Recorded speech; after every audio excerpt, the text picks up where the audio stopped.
And we're back from the disturbance that was the vacuum cleaner to disturb this incredibly important and kind of disturbing tale of Firewing.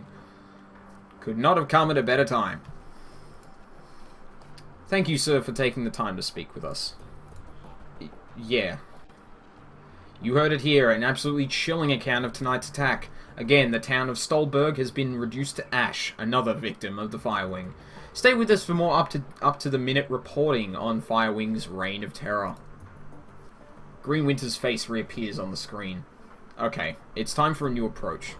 Adrian's a complete dead end. That much is pretty clear by now. So I'm gonna do some digging on Firewing instead. Let's see where this goes. The screen abruptly goes black as the video cuts off. A few moments later, you find yourself returned to the menu screen.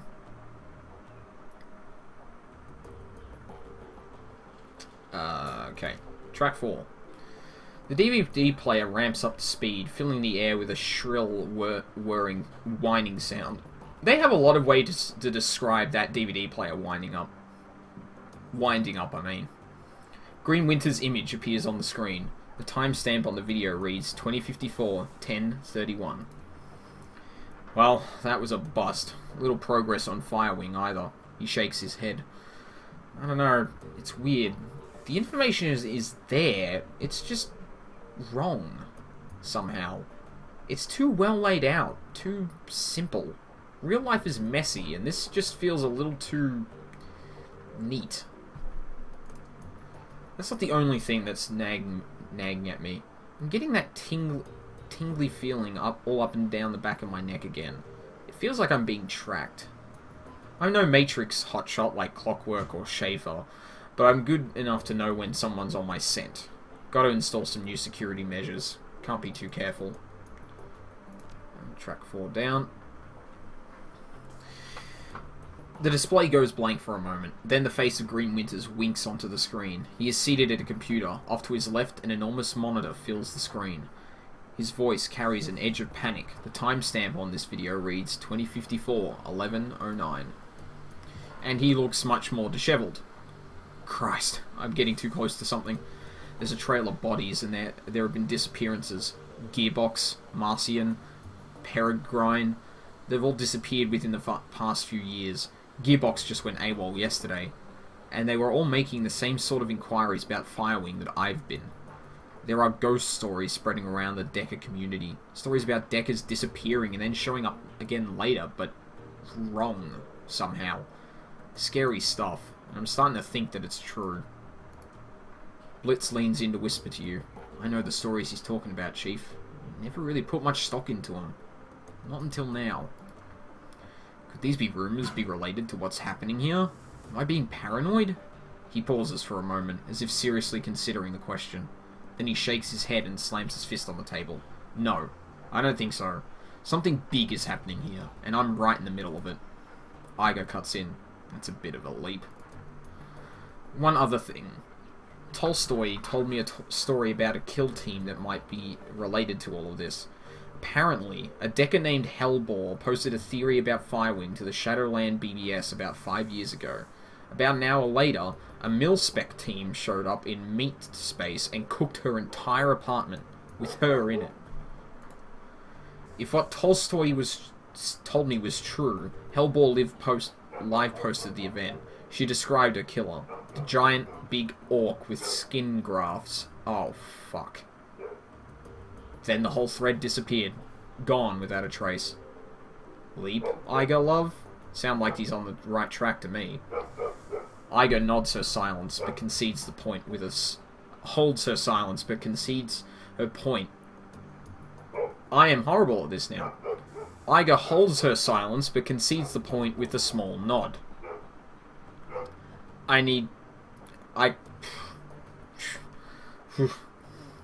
On the screen, Winters pauses. He looks like he's working up to something. Finally, he speaks. I'm just gonna go ahead and say it. This has got to be Firewing. All of it. Adrian was right about her. She's still alive, and she's out of the SOX. She's covering her tracks, working the shadows, preparing to rise again. And that means I have to find you, Adrian. For everyone's sake. Thankfully, I've got a lead. For the first time in 2 decades, I've got a solid goddamn lead. I've backtraced all of the Matrix nodes that Hellbore was looking into, back before she got cooked. Whoever's been purging the Matrix didn't think about that. And I found that I found that she turned up a set of map coordinates. That by itself was like, didn't make sense, but yeah, whatever. Winters stabs a few keys on his keyboard, and an image expands to fill the screen of his monitor. A satellite photo of a rural landscape, annotated with GPS data. A set of map coordinates. So now I've got a target. A place to start digging. The Harfeld Manor. Oh. Well, here's our link to what has been going on. Conveniently located on an isolated stretch of countryside, miles away from prying eyes. Matrix records indicate that some sort of data vault exists beneath the estate, so that's what I need to get into. And this is where we came in. As if on cue, a familiar image winks onto the monitor to Winter's left. Monica. I think I'm going to tap Schaefer for this job. She's got the skills to bypass whatever security they're running out there, and she's gullible enough to take the job in the first place. I'll feed her some line about flux state security and she'll eat it up with the spoon. Oh, Winters. I warned her. Amsel's voice is choked with rage. I warned her. On the display, Winter's mouth parts into a broad grin. Time to put plans into motion. By this time tomorrow night, I should have the information that I need. And on the off chance that Schaefer gets taken out, well, that'll tell me something too. Can't make an omelette and all that. Until then. Winter's image disappears. Oh, fuck. This dialogue is so long. Like I said, Sushi, it's going to be a long one. It's going to be a long one. This feels like 2 YouTube parts too, which is not great. When you play the 6th track, a small video window appears. You recognize the scene in the window. You are looking at the tattered drapes and nicotine-stained wallpaper of Winter's hotel room at Das Kessel House. So, the room we found him dead. There is a blur of motion and the haggard form of Green Winters lumbers into frame. Suspicions confirmed. Schaefer dead. Christ. Winters reaches a shaking hand off camera. A moment later it returns clutching a cheap plastic drinking glass. Is it really a glass if it's plastic? Like, I guess that's just what people call cups, but never really thought of that. He gulps something down, wipes his mouth with the back of his hand, and takes a deep breath.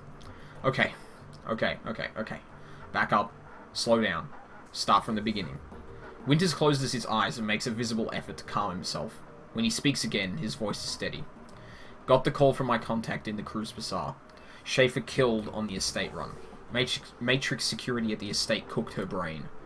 Considering Schaefer's skill and experience on on-site ice must have been extreme, even by Berlin standards. Security of that kind costs money. Real money. Given the evidence uncovered so far, corporate involvement unlikely. The connection to Firewing is too strong. So let's come right out and say it. The dragon is what we're dealing with here. And the smart money says that she's coming for me next. Well, I won't go down without a fight.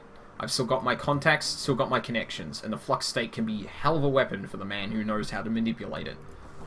Winters takes another long pull from his glass, grimaces and swallows.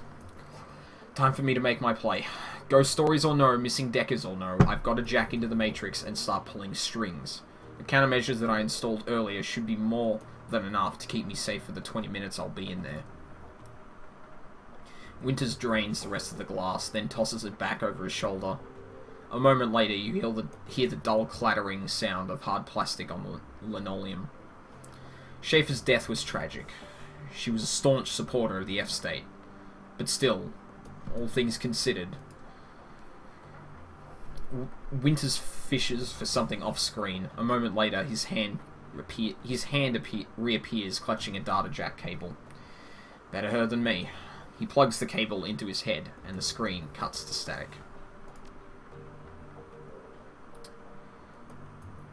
As your finger nears the eject button, a black screen cuts in over the static. A moment later, Green Winter's haggard face appears. If you're watching this, then I guess they caught up to me. Then I guess they caught up to me. They will be after you too now. Blitz whispers into your ear again, more harshly this time. What the hell is this? Why didn't you warn me about this before I came here? Not now, Blitz. Whoever you are, whatever you think you're after, you need to find Dr. Adrian Vauclair. Not because he's my brother, because if Firewing is rising, he's the only one who can stop her. You've seen what happens to people who get too close to this. I'm dead, and dozens of others have died. You'll be next unless you can find Adrian. The screen cuts to black, to static. Cuts back to static. The message is over. The DVD tray slides out of the reader. Fan-fucking-tastic. The room goes quiet as everyone struggles to process what you've just seen on the DVD. Finally, Dietrich breaks the silence. A dragon. Son of a bitch. Green Winters sent us up against a dragon. The Firewing. Amsel's voice is thick with dread. She lives. I'm really starting to regret the fact that I didn't stay at the hotel. Well, you know what? This is payback for you leading us. I'm not getting over that vault situation. I'm not getting over that. Not until he does some serious work for us. To be fair, he did pretty well before, but... Wait a second. We don't know for certain. Dietrich lays a hand on Iger's shoulder. The evidence seemed pretty convincing to me, love. I'll even take it a step further. I think that secret facility that we stumbled into was her lair. The room falls silent. Iger and Glory exchange glances. After a moment, Dietrich continues. Just think about it. The Deckard that Winters got those coordinates from was posting from Firewing. Was posting about Firewing. Then, she was killed by that same orcish bastard that attacked us after Monica died. That's a direct link between the dragon, the scarred orc, and the Harfield Manor. And then Winters was killed by the same thing that killed Monica. Exactly. My gut tells me that the dragon is down there. Alexei. My gut I messed up the thing. My gut tells me that the dragon is down there, Alexei. Someplace far beneath the surface. I think that we knocked on the door to her lair without even knowing it. And I think that, given what we've seen, the dragon will do whatever it takes to keep us quiet about it. Okay, going on the assumption that there is a dragon, and that she will come after us, what do you propose we do about it? I'll tell you what we're going to do. We're going to follow Winter's advice. Head back there, kick in the door, and kill the dragon. Nope. Top one's the best. Yes, Alexei is right. Finding Dr. Vauclair should be our priority. If we're going up against the dragon, we need to find ourselves a dragon slayer. Winter spent 20 years searching for Vauclair, and it got him nowhere. How do you propose we find him? With the help of an information broker. Do you have any suggestions? For a task of this magnitude, we need to make contact with the premier information broker in Berlin. We need to talk to Alice. Who is this Alice? A most prominent figure in Berlin's shadow community. Ex-Schockwellen writer. That's probably incorrect pronunciation, but again, I'm terrible at it.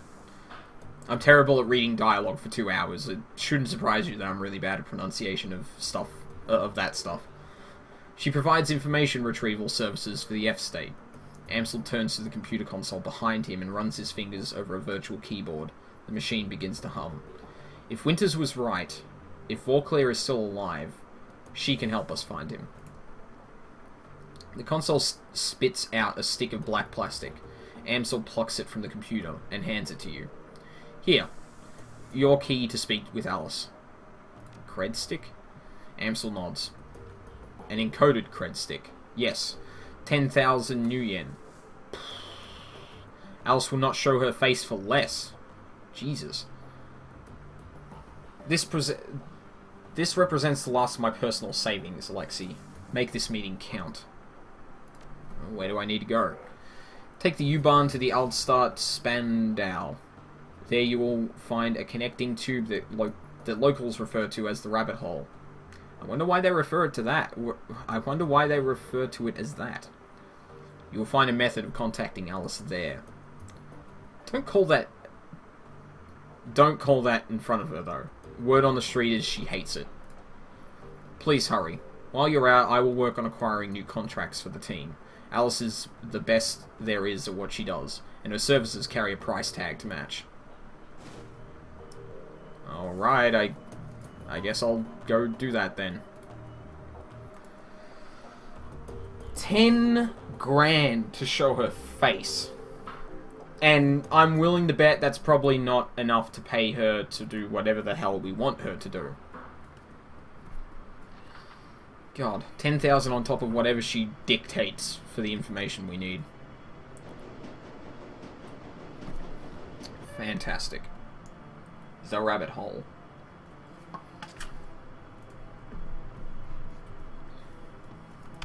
Let's check the off room first.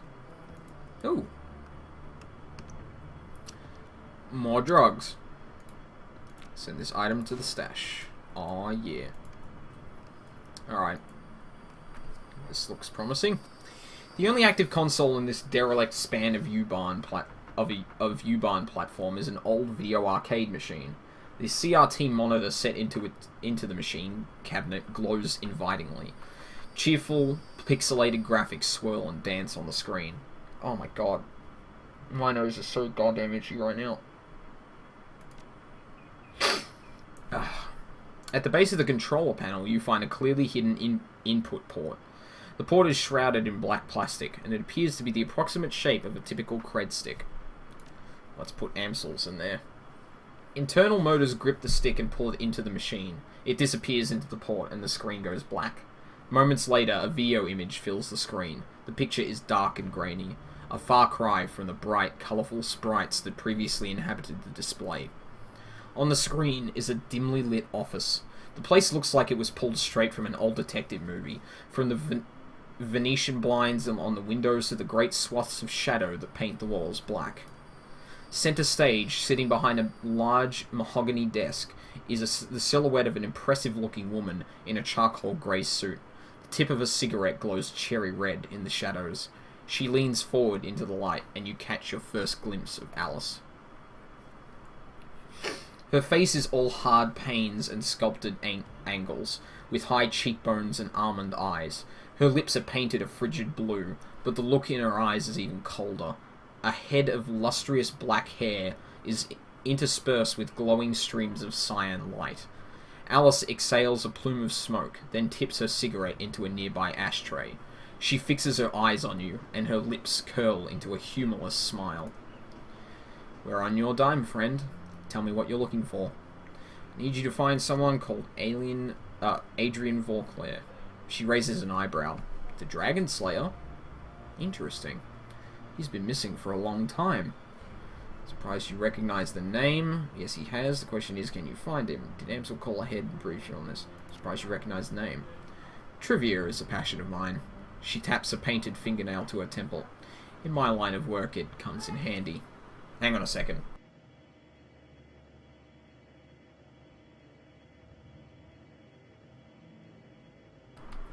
Sorry about that.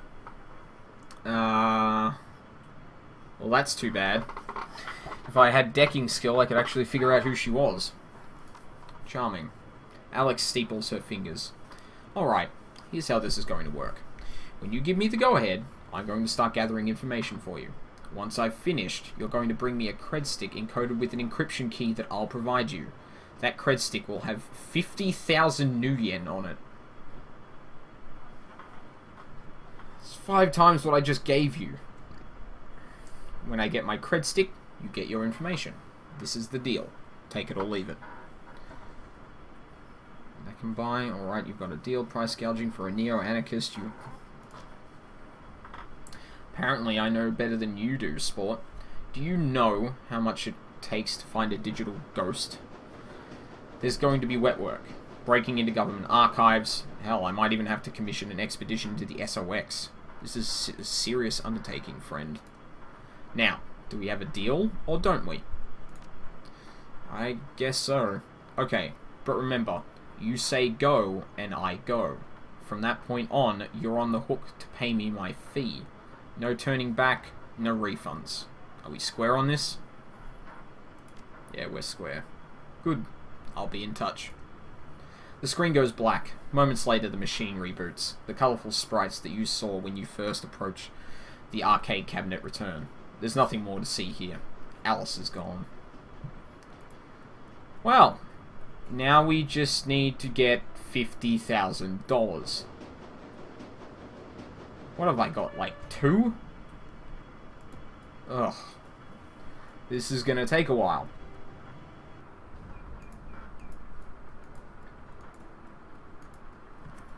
This is gonna take a while. Who do we... I'm guessing we're gonna have to talk to Paul about this. He was drumming up some work, so maybe he's got a contract we can work with. Hey, Paul. This is gonna be a lot expensive. Yes, I did. She accepted our payment, and I ordered the search for information we need. Very good.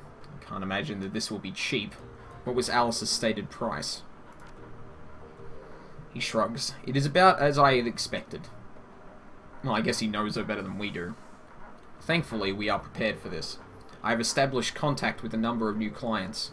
You can find information on the jobs logged on your mission computer. One jobs file is already on there. While you're working to earn Alice's fee, I will continue to dig for clues about Firewing. If she is, in fact, roosting under the Harfeld Manor, then there must be some evidence to support that fact. A dragon is a large thing to hide, after all. Careful, remember what happened to Monica. I will never forget. Don't worry, Alexei. I'm going to conduct my investigation the old-fashioned way, through contacts and deduction and careful observation. I will knock Jack into the Matrix until this entire sorry episode is finished. It's probably wise. Speaking of doing things the old-fashioned way, Malit is working to recover information off of those other DVDs. It's a painstaking task and will not be quick, but she is optimistic. Optimistic that she will be successful in time. Finally, I have been checking up on our friend, the orc with the skin grafts. I haven't heard anything back yet, but I'll keep you appraised of the situation as the situation develops. Thank you, Paul. One last thing before you go, Alexei. Samuel Beckenbauer wanted me to pass a message to you. Do you know him? The orc who runs the shelter across the way. I don't know him. Well, he has a job for you.